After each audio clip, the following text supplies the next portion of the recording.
રોષની જ્વાળા ફેલાઈ ઉઠી છે। આહિર સમાજના આગેવાનો અને ભક્તો વિરોધ નોંધાવી રહ્યા છે।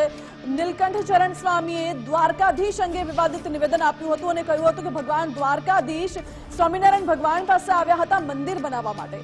સ્વામીના આ વફાટથી આહિર સમાજની લાગણી દુભાઈ છે। દ્વારકાધીશ ભગવાનનું અપમાન કરતા સમાજમાં આક્રોશ છે અને સુરતના પૂના વિસ્તારમાં સંસ્કારધામ સોસાયટીના રહીશોએ વિરોધ કર્યો।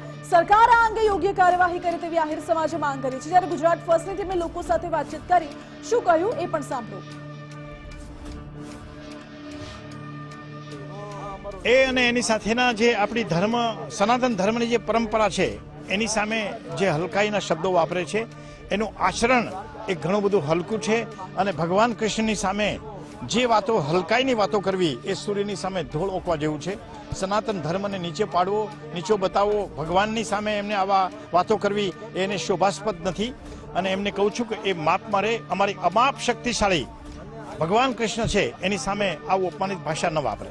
ગમે તે પ્રકારનો બરફાટ કરે છે એને ખબર નથી કે કૃષ્ણ વંદા જગત ગુરુ, કૃષ્ણ આખા જગતનો ગુરુ છે। હવે એને ખબર નથી પડતી ગુજરાતી ભાષામાં છે છોગાળા છોડો। હવે તો છોગાળા છોડો, હવે તો નીચે બેસો। તમારું ઘણું બધું આવે છે, બધાને બધી ખબર છે, પણ આ વસ્તુ તમારી ખોટી છે। બીજાના ધર્મને હારની પહોંચાડવાનું કામ સતત આ લોકો મીડિયા મારફતે એક દિવસ બે દિવસ આવતું જ હોય પેપરમાં। એટલે આ લોકોએ પોતાની લીટી લાંબી કરવી તો બીજા કામ કરે ને, આવું કામ કરવું બીજાના ધર્મને હાનિ પહોંચાડવાનું કામ કરવું જોઈએ। હાલ એ લોકોએ જે વાણીવિલાસ જે બફાટ કર્યો છે એમના સંપ્રદાયના સંતને લઈને, દ્વારકાધીશને લઈને, જેને અમે સખત શબ્દોમાં વખોડીએ છીએ અને આ સ્વામિનારાયણ સંપ્રદાય એનો પંથ એને મુબારક છે, પણ મૂળ તો સનાતન ધર્મ છે। એને આપ એની બધી ડાળીઓ છો એ આ સ્વામિનારાયણના સંતો અવારનવાર કેમ ભૂલી જાય છે? આ ખૂબ જ અમારી આસ્થાને, અમારી લાગણીને અમારી ઠેસ પહોંચી છે। અમે એના સીધી લીટીના વારસદાર છીએ અને આ જગતનો નાથ, જગત પિતા, જેને પૂર્ણ પુરુષોત્તમ કહેવામાં આવ્યા છે એવા યોગેશ્વર દ્વારકાધીશની વિશે તમે વાણી વિલાસ કરો છો। દરેક લોકો માટે તેમના ભગવાન સર્વોપરી હોય છે।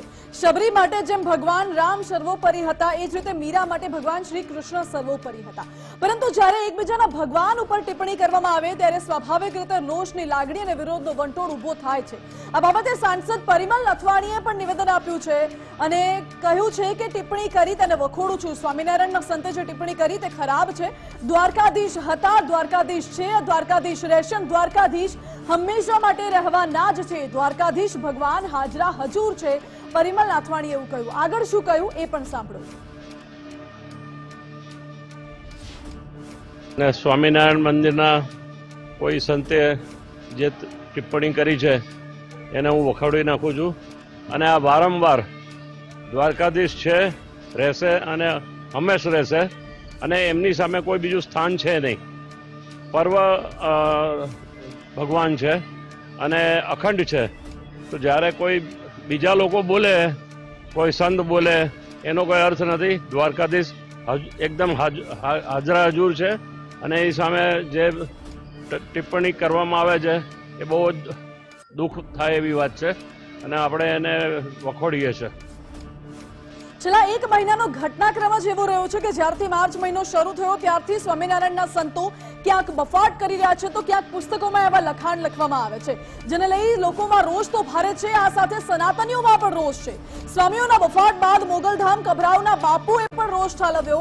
કચ્છ કબરાવ મોગલધામના ચારણ ઋષિ મણિધર બાપુએ હુંકાર ભર્યો છે। ચારણ ઋષિ મણિધર બાપુ હવે અમરણાંત પ્રતીક ઉપવાસ કરશે અને સ્વામીએ શંકરાચાર્યજીને લેખિત બાહેધરી ન આપે ત્યાં સુધી ઉપવાસ પર ઉતરશે તેવું કહ્યું છે। સાંભળો શું કહ્યું।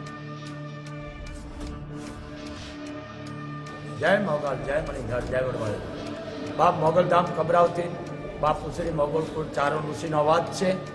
કારણ કે હવે અમારે સંતો આગળ આવવાનો સમાજ તો છે, પણ આ વિડીયો એટલા માટે દઉં છું કે આજે આપણા સનાતન ધર્મને જે ધક્કો લગાવડી આને હું આતંકવાદી કહું છું। કારણ કે અખિલ બ્રહ્માંડના માલિકથી મોટો કોઈ છે જ નહીં અને જેને જેને ગુણગાન ગાયા છે નેતિ કીધું અને આજકાલની અને જેને કહેવાય કે એસેમ્બલ કંપની, આને કંપની કહું છું।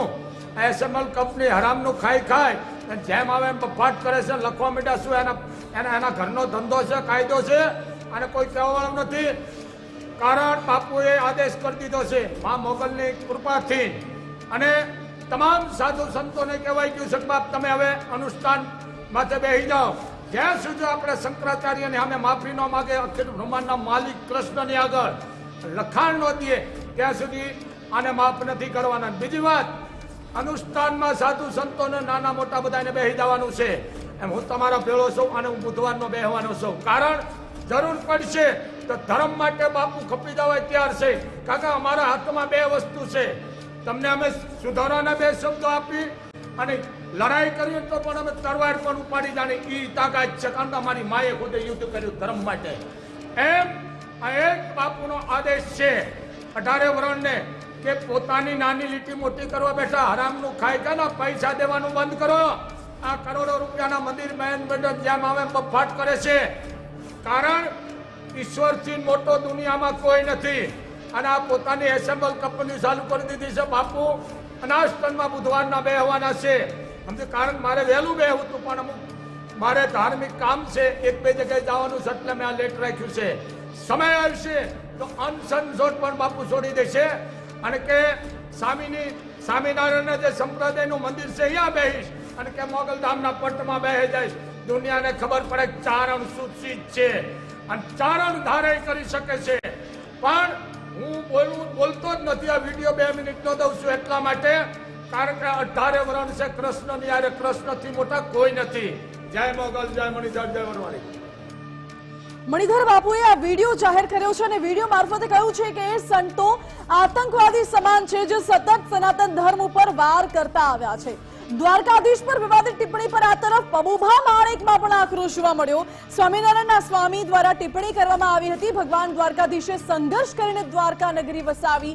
તો ઇતિહાસ છે. હિન્દુ દેવી દેવતાઓ પર ટિપ્પણી કરતા પહેલા ઇતિહાસ જોઈ લેવો જોઈએ તેવું પબુભા માણેકે કહ્યું. જો દ્વારકાધીશ છે ને એ સંઘર્ષ કરીને અવતાર છે, તો આ બધું મને એમ લાગે છે કે આ બધું હવે દ્વારકાધીશ વિશે જો કોઈ બોલતું હોય તો મને લાગે છે એના છે ને લગભગ દિવસો પૂરો થવા આવ્યા લાગે. કારણ કે સનાતન ધર્મ ચારે યુગની અંદર સનાતન સત્ય છે. તો કોઈ પણ અત્યારે નવા કોઈ ઉપડ્યા તો એના કોઈ વિરોધ નથી કરતા. હિન્દુએ વિરોધ નથી, કોઈ નથી. પણ તમે તમારી જગ્યાએ રહ્યો અને આ રીતની વાતો કરો છો તો આ બધું સંભાળી લ્યો. અને જે તમે ધર્મને માનતા હોય માનો, સારી રીતે માનો, કાંઈ વાંધો નહીં. પણ સનાતન ધર્મને કોઈ પણ સાર લાગે એવું અશબ્દ બોલો માં. જેમ કે મેં પહેલા કહ્યું કે માર્ચ મહિનાની શરૂઆતથી જ સનાતન ધર્મ ઉપર વાર થઈ રહ્યા છે. કારણ કે એવા એક બાદ એક બોલ અથવા તો એવા પુસ્તકોના લખાણો સામે આવી રહ્યા છે જે સ્વામિનારાયણ સંપ્રદાયના હોય. એ દ્રશ્યો પણ આપને બતાવીએ જે વારંવાર ઘટનાક્રમ આખો સર્જાયો હતો. એક પુસ્તકમાં ભગવાન દ્વારકાધીશ અંગે વિવાદિત લખાણ લખવામાં આવ્યું હતું, જ્યારે એક પુસ્તકમાં સ્વામિનારાયણના ક્યાંક લખાણ તો ક્યાંક વિવાદિત બોલ પણ સામે આવ્યા હતા. એ દ્રશ્યો આપને દેખાડવા છે. એક તરફ જલારામ બાપા અંગે વિવાદિત બોલ બોલવામાં આવ્યા હતા. સ્વામિનારાયણના સાધુ જલારામ બાપા અંગે અપશબ્દો બોલ્યા હતા. ત્યારબાદ કાળ ભૈરવ દાદા અંગે પણ એવા અપશબ્દો બોલ્યા હતા.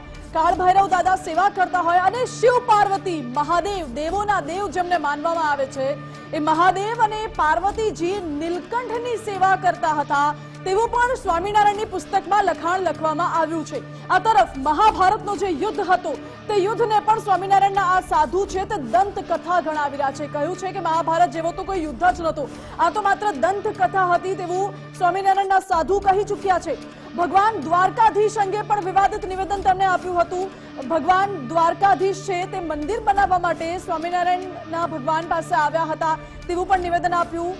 દ્વારકાધીશના ભક્તોમાં રોષ છે. ચામુંડા માતા અંગે પણ વિવાદિત નિવેદન આપ્યું હતું અને દ્વારકાધીશ અંગે વિવાદિત લખાણ પણ લખવામાં આવ્યું છે કે દ્વારકામાં તો ભગવાન નથી, ભગવાનના દર્શન કરવા હોય, મનોકામનાઓ પૂર્ણ કરવી હોય તો વડતાલ આવો તેવું પણ લખાણ કરવામાં આવ્યું હતું. એટલે એ રોષ તો છે જ. આહિર સમાજમાં પણ રોષની લાગણી જોવા મળી રહી છે અને કબરાવ બાપુએ પણ હવે રોષ ઠાલવ્યો છે, આક્રોશ વ્યક્ત કર્યો છે અને પ્રતિક ઉપવાસની જાહેરાત પણ કરી દીધી છે. વારંવાર જે રીતે સનાતન ધર્મ ઉપર પ્રહાર થઈ રહ્યા છે તેને લઈને સનાતનીઓમાં ભારે રોષની લાગણી જોવા મળી રહી છે. સવાલો અનેક ઉઠી રહ્યા છે. શા માટે સનાતન ધર્મ ઉપર આ રીતે વાર પલટવાર વાર પ્રહાર કરવામાં આવે છે? અને જે આક્ષેપો કરવામાં આવી રહ્યા છે, લોકોનું એવું પણ કહેવું છે કે પોતાની લીટી લાંબી કરવા માટે બીજાની લીટી શું કામ ભૂસો છો, તેવો આક્ષેપ લોકો કરી રહ્યા છે. સ્વામિનારાયણના સાધુ સંતો ઉપર રોષ ઠાલવી રહ્યા છે. મારી સાથે ન્યૂઝરૂમથી અમારા એસોસિએટ એડિટર ધર્મેશ વૈદ્ય લાઈવ જોડાઈ ગયા છે. ધર્મેશ, સ્વામિનારાયણના જે સાધુઓ છે, છેલ્લા 1 મહિનાનો ઘટનાક્રમ હમણાં આપણે જોયો, વારંવાર તેઓ સતત સનાતન ઉપર વાર કરતા આવ્યા છે, અને શા માટે આ સનાતન ધર્મને બદનામ કરવામાં આવી રહ્યું છે? આ બદનામ કરવાની ચાલ છે ને એ પૂર્વયોજિત હોય એવું લાગી રહ્યું છે.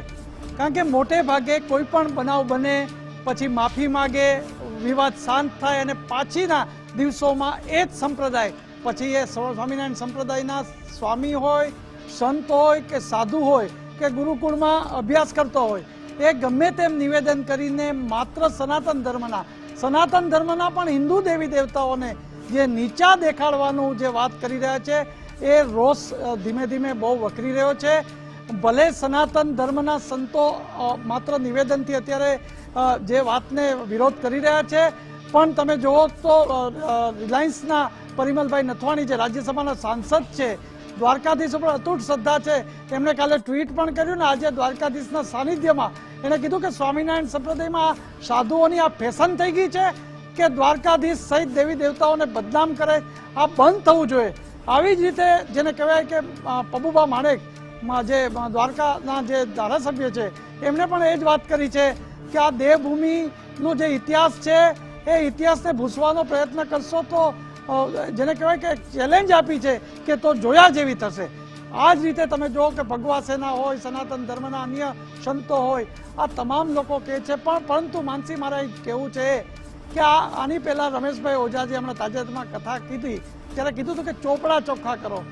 આમને ત્યાં જે ચોપડાઓ છે એમાં કદાચ દેવી દેવતાઓ માટે આવું ખરાબ લખાયું છે. એટલે હવે મહત્વની સનાતન ધર્મની લડાઈ તો એ જ રહેશે કે આ નિવેદનો બંધ કરાવવા હોય તો માત્ર માફીથી નહીં પણ ચોપડા ચોખ્ખા કરવાનું જે રમેશભાઈ ઓઝા પૂજ્ય ભાઈશ્રીએ કીધું છે એવું કરવું પડશે. પણ આ જેને કહેવાય સાજિશ પૂર્વયોજિત હોય એવું લાગી રહ્યું છે. એક વિવાદ ઠરે, ગોપાલનંદના પુસ્તક જે વાર્તાનું છે એમાં દ્વારકાધીશને બદલે તમે વડતાલ જાઓ. અરે ભાઈ, બંને આસ્થાના પ્રતીક છે. તમે તમારા ધર્મથી સૌ, અને બધા જ આપણે તો સર્વધર્મ સંભાવ છે. આજ વડતાલ જાનારો હોય કે દ્વારકાધીશ જાનારો હોય, એની ભક્તિ, આસ્થા, એનું જે ઉમંગ અને ઉલ્લાસ જે અલૌકિક વાતાવરણમાં હોય, એ વાતાવરણને ભૂસવાનો પ્રયત્ન કેમ કરો છો? આનાથી કંઈ તમારો ધર્મ મોટો થઈ જવાનો છે? આ વ્યવસ્થા હવે બહુ વકરી રહી છે. અને આહિર સમાજે અલ્ટિમેટમ આપ્યું છે સુરતના, જે આજે આહિર સમાજે રોષ વ્યક્ત કર્યો છે કે દ્વારકાધીશ માટે જરાય આ સહન થાય એવી નથી. ત્યાં આવીને માફી માગે. આવી વાત જે કરવામાં આવી છે. અને બીજી વાત એ છે કે સરકાર અને સનાતન સમિતિ કેમ ચૂપ છે એ જોવાનું છે. કારણ કે આ વિવાદ વકરી રહ્યો છે. દર 2 દિવસે હેડલાઇન બને છે, મીડિયાની હેડલાઇન બને છે, અને અંતે કાળા કલરની કાચ, નંબર વગરની ગાડીમાં કોઈ વીઆઈપી ના દર્શનની જેમ સ્વામી આવીને જલારામ બાપાને માફી માંગી જાય, એમ દ્વારકાધીશમાં કોઈ વીઆઈપીની ગાડીમાં આવી જશે. આ ક્યાં સુધી ચાલશે? આને માટે સદંતર કોઈ પગલાં જરૂરી છે. અને બંને પક્ષે, સ્વામિનારાયણ સંપ્રદાય હોય કે સનાતન ધર્મ, બધા એક જ છે. એ રીતે કોઈ ઉકેલ કાઢવો બહુ જરૂરી છે. જી ધર્મેશ, બિલકુલ આભાર આપનો.